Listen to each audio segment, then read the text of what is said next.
पर्यटक एवं तीर्थ स्थलों के लिए लोकप्रिय बिहार प्रांत की पावन भूमि वैशाली नगर, जहां 2616 वर्ष पूर्व अवतरित हुए जैन धर्म के 24वें तीर्थंकर और वर्तमान शासन नायक भगवान महावीर स्वामी की जन्म स्थली के नाम से विश्व में सुशोभित है। इस तीर्थ पर अनेक प्राचीन जैन मंदिर स्थित हैं, जिस कारण ये तीर्थ संपूर्ण जैन समाज की आस्था का प्रमुख केंद्र माना जाता है। क्षेत्र पर यात्रियों के लिए भोजन एवं आवास की समुचित व्यवस्थाएं हैं। तीर्थ क्षेत्र के दर्शन कर अपने जीवन को सार्थक करें। बिहार के पटना से वैशाली की दूरी महज 70 किलोमीटर है, जहां बड़ी ही आसानी के साथ देश के कोने कोने से भक्त पहुंचकर प्रभु दर्शन का लाभ प्राप्त करते हैं। आप भी ऐसे अति प्राचीन तीर्थ का दर्शन वंदन कर स्वयं को धन्य करें।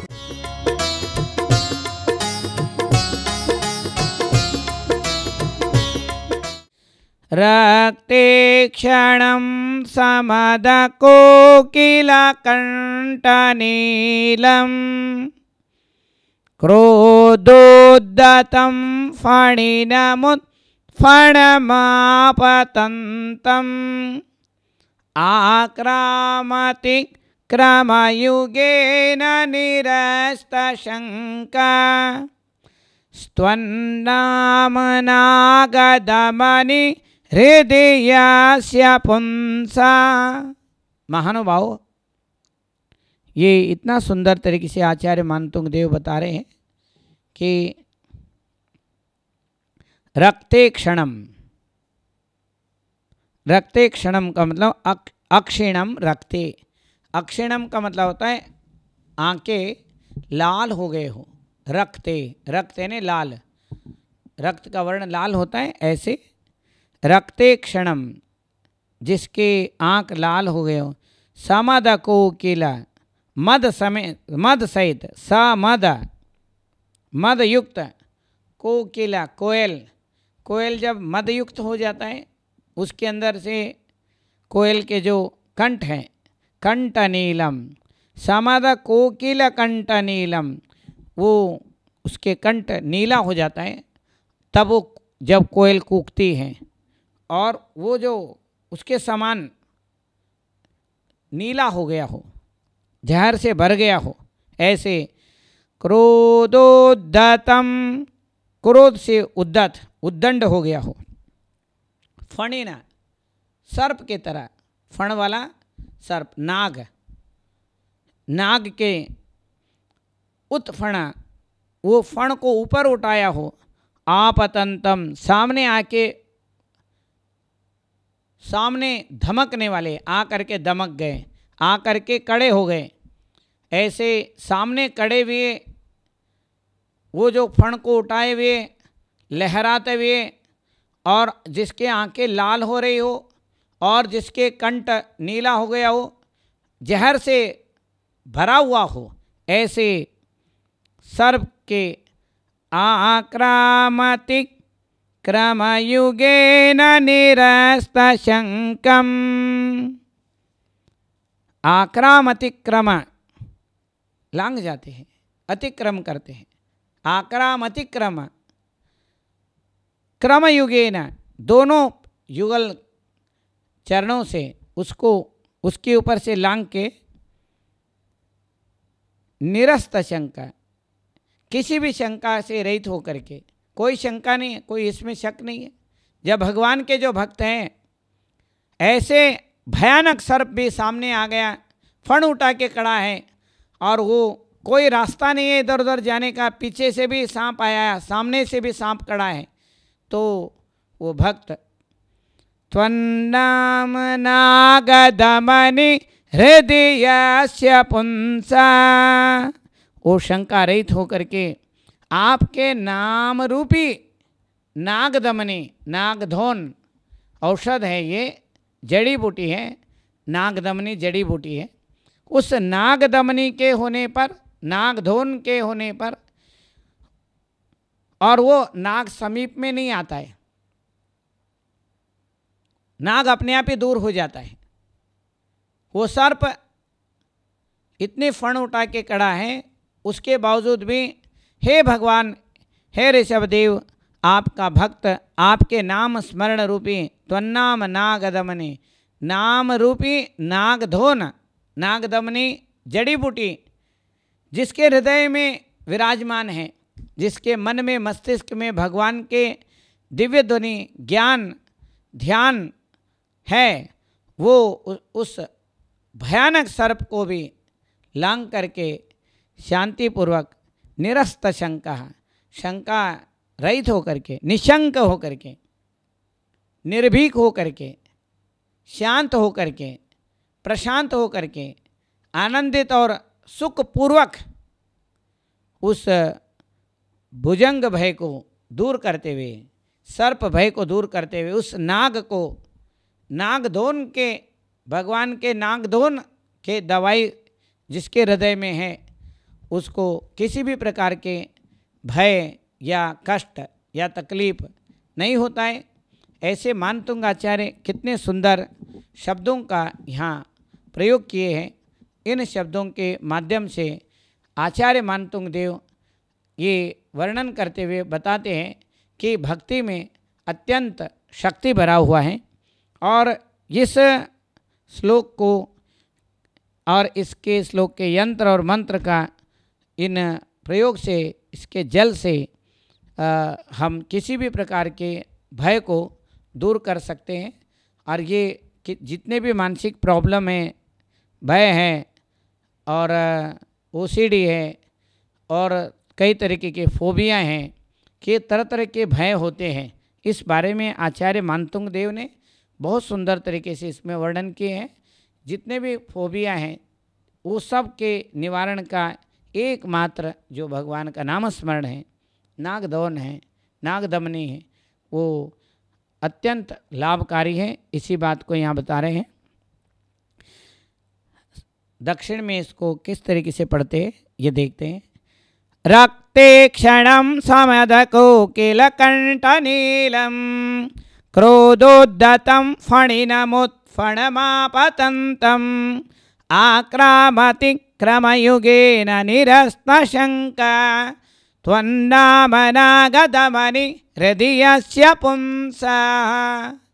महानुभाव, आचार्य मानतुंग देव रचित ये भक्तामर स्तोत्र भव्य जीवों को स्वर्ग और अपवर्ग के मार्ग को बताने वाला और ये आनंद को देने वाला, मोक्ष मार्ग को प्रशस्त करने वाला इस श्लोक को बहुत सुंदर तरीके से हम स्मरण करते हैं। और आगे 42वां श्लोक हम करते हैं। ये 41वां श्लोक बहुत सुंदर तरीके से आचार्य मानतुंग देव ने बताया 42वें श्लोक में कि पहले जगह जगह राजा महाराजा आपस में युद्ध करते थे, लड़ते थे। जो शांत होते हैं, सरल होते हैं, उनको उनके ऊपर जो कमज़ोर होते हैं उनके ऊपर दूसरे राजा लोग आक्रमण करते थे, अटैक करते थे और वो उनको जीत करके वो सब तहस नहस कर देते थे। उन ऐसे समय में आचार्य मानतुंग देव जो है उस बारे में बता रहे हैं। संग्राम में भी ये जिनेंद्र भगवान के नाम ले करके वो उस युद्ध को भी जीत लेते थे, इस बारे में ये श्लोक बता रहे हैं। वल्गतुरंग गज गर्जित भीमनाद माजौ बलं बलवतामपि भूपतीनां उद्यत दिवाकरमयूकशिखापविद्धं त्वत्कीर्तनात्तमयिवाशुभिदामुपैते। महानुभाव, शब्दों के लालित्य और मधुरता, गंभीरता, शांत रस का यहाँ आनंद हर श्लोक में, हर शब्द में, हर अक्षर अक्षर में ये ईश्वरत्व को प्राप्त करने का ये मार्ग है। स्वर्ग ऐसे हैं, स्वर्ग और ईश्वरत्व को प्राप्त करने का मार्ग है। शिवत्व को, मोक्ष मार्ग को प्राप्त करने का ये भक्ति मार्ग है, भक्ति योग है। भक्ति जो है मनोयोग, वचन योग और काय योग के परिस्पंदन को शांत कर अप्रमत्त दशा के ओर ले जाने वाला ये मार्ग है। और ये मानतुंग आचार्य यहाँ पर सामान्य बात को, ये युद्ध के बात को, जो भगवान के जो भक्ति करते हैं, जो अहिंसक भाव को धारण करते हैं, कैसे भी युद्ध हो, कितने भी वहाँ पर हिंसक लोग हो, वो भी अपना शांत हो करके वहाँ पर वो लोग भी हार करके भग जाते हैं। ये बात इसमें बता रहे हैं। वल्गत तुरंग, वल्गत हिन हिनाते हुए, वल्गत का मतलब होता है हिन हिनाते हुए। तुरंग, तुरंग का मतलब यहाँ पर ये घोड़े हैं। वल्गत तुरंग का मतलब हिन हिनाते हुए, उछलते हुए, छलांगे मारते हुए, दोनों टांग ऊपर उठा करके खड़े होकर के दौड़ते हुए, और गज गर्जिता, हाथियों के चिंगाड़ से, घोड़ों के हिनहिना से और उछलते हुए घोड़ों के भयानक रूप को धारण करने वाले हाथी गज गर्जित, गर्जित कर रहे हो, ऐसे भीमनाद, ऐसे अत्यंत भयानक नाद हो रहा हो। माजौ बलम, आजौ बलम बलवताम अपि भूपति नाम, कि यहाँ पर आचार्य मानतुंग देव ने जो है बहुत सुंदर बात बता रहे हैं कि आजो का मतलब आचार्यों ने बताया युद्ध क्षेत्र में, युद्ध भूमि में, रण भूमि में, आजो बलम, बलवान हो, बलवताम अपि भूपति नाम, बलवान राजाओं के भी, बहुत बलशाली राजा हैं जिनके साथ बहुत बड़े बड़े सेनाएं हैं। मुगल सेना इतने बड़े बड़े होते थे और उनके साथ कितने राजा महाराजा लोग, महाराणा प्रताप और भी बड़े बड़े राजा महाराजा लोग सामने जाते थे। और सम्राट चंद्रगुप्त, अशोक, वो बड़े बड़े सेना के सामने भी छोटे सेना से अपने आप को जीत के आते थे। ये सब भगवान ऋषभदेव के, भगवान आदिनाथ के, उनके भक्ति योग से ये युद्ध को जीत जाते थे। तो महानुभाव, भगवान आदिनाथ के अभी हम लोग नाम पढ़े हैं, उसमें भगवान को ही शिव, नान्य शिवा शिव पदस्य मुनीन्द्र पंतः, भगवान ऋषभदेव के अनेक नाम, अनेक रूप हैं और उसमें यही नाम ले करके भगवान के उस युद्ध को पार करते हैं। उद्यत दिवाकर मयूक शिकापविद्दम, कि उगते हुए सूरज के मयूक किरणों के द्वारा, उनके शिका अग्रभाग के द्वारा पविद्दम, तो वो जितने भी युद्ध में अपविद्दम, नष्ट हो गए हैं। अपविद्दम का मतलब यहाँ नष्ट कर दिए हैं, ऐसे आचार्य बताते हैं। उद्यत दिवाकर मयूक शिकापविद्दम, उस शिकाओं के द्वारा अंधकार को नष्ट किए हैं। ऐसे त्वत्कीर्तनात्तमम, त्वत्कीर्तन, कीर्तन आत्तमम, आत्तम इवाशो विदामुपैते, तो त्वत्कीर्तनात्, आपके कीर्तन से, तम अंधकार, इव अंधकार के तरह, आशु, आशु का मतलब शीघ्र, आशु कवि होते, शीघ्र तुरंत कविता बनाते, उसको आशु कवि बोलते। आशु भिदाम उपैते, भिदाम उपैते ने विनाश को प्राप्त होता है, उपैते ने प्राप्त होता है। जैसे अंधकार जो है सूरज के थोड़े से किरण से भी नष्ट हो जाते, रात्रि के घना अंधकार भी भगवान के सूर्य नारायण के प्रकाश के प्रताप से दूर होता है। ऐसे भगवान ऋषभदेव के उस दिव्य ध्वनि के, दिव्य ज्योति के दिव्य प्रभाव से भव्य जीवों के जो कष्ट है, जो युद्ध में उत्पन्न ऐसे भयानक स्थिति हो गया हो, जैसे ये हाथी, घोड़े और बलशाली राजाओं के एक दूसरे के हुंकार को और तलवार के आवाज़ को, शब्दों को सुन करके और वहाँ के माहौल को देख करके वो एकदम भगवान के नाम स्मरण करने से वो लोग सब शांत होकर संधि करके और अहिंसक तरीके से उस युद्ध को समाप्त कर लेते। इस बात को यहाँ पर इतना सुंदर तरीके से आचार्य मानतुंग देव बता रहे हैं। हिंसक वातावरण भी भगवान के नाम के कीर्तन से और उनके प्रकाश से, कीर्तन रूपी प्रकाश से, सूरज के किरणों के द्वारा अंधकार के तरह आपके भक्ति के किरणों के द्वारा उनके जो भय हैं और जो प्रॉब्लम्स हैं, समस्याएं हैं, उनका एकमात्र समाधान तुरंत हो जाता है। जिनेंद्र भगवान के भय के आगे जीत है। हम बोलते हैं भय के आगे जीत है और जीत के आगे जिनेंद्र भगवान हैं। तो ऐसे जिनेंद्र भगवान के, आदिनाथ भगवान के, भगवान ऋषभदेव के ये सत कीर्तन, संकीर्तन और उनके गुणगान, उनके यशोगान आचार्य मानतुंग देव द्वारा ये विरचित भक्तामर स्तोत्र के इस वसंत तिलका छंद के द्वारा आचार्य मानतुंग देव ने बहुत सुंदर वर्णन किया।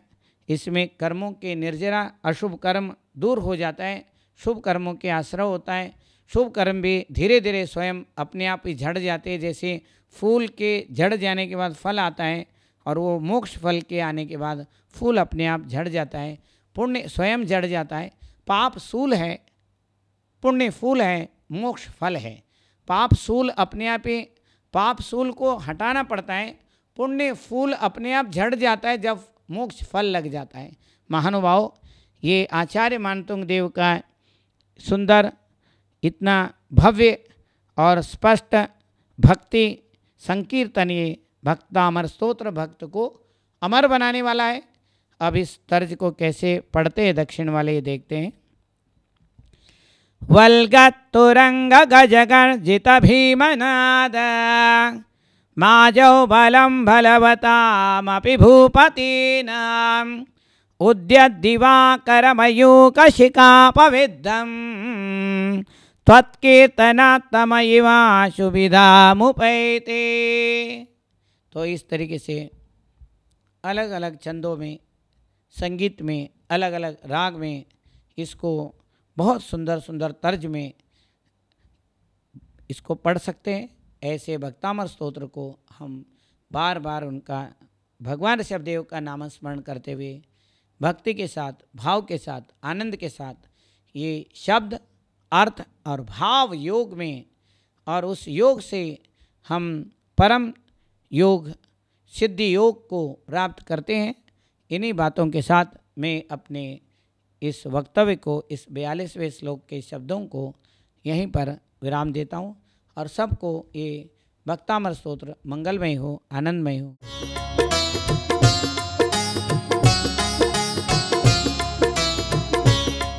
पर्यटक एवं तीर्थ स्थलों के लिए लोकप्रिय बिहार प्रांत की पावन भूमि वैशाली नगर, जहां 2616 वर्ष पूर्व अवतरित हुए जैन धर्म के 24वें तीर्थंकर और वर्तमान शासन नायक भगवान महावीर स्वामी की जन्मस्थली के नाम से विश्व में सुशोभित है। इस तीर्थ पर अनेक प्राचीन जैन मंदिर स्थित है, जिस कारण ये तीर्थ संपूर्ण जैन समाज की आस्था का प्रमुख केंद्र माना जाता है। क्षेत्र पर यात्रियों के लिए भोजन एवं आवास की समुचित व्यवस्थाएं हैं। तीर्थ क्षेत्र के दर्शन कर अपने जीवन को सार्थक करें। बिहार के पटना से वैशाली की दूरी महज 70 किलोमीटर है, जहां बड़ी ही आसानी के साथ देश के कोने कोने से भक्त पहुंचकर प्रभु दर्शन का लाभ प्राप्त करते हैं। आप भी ऐसे अति प्राचीन तीर्थ का दर्शन, वंदन कर स्वयं को धन्य करें।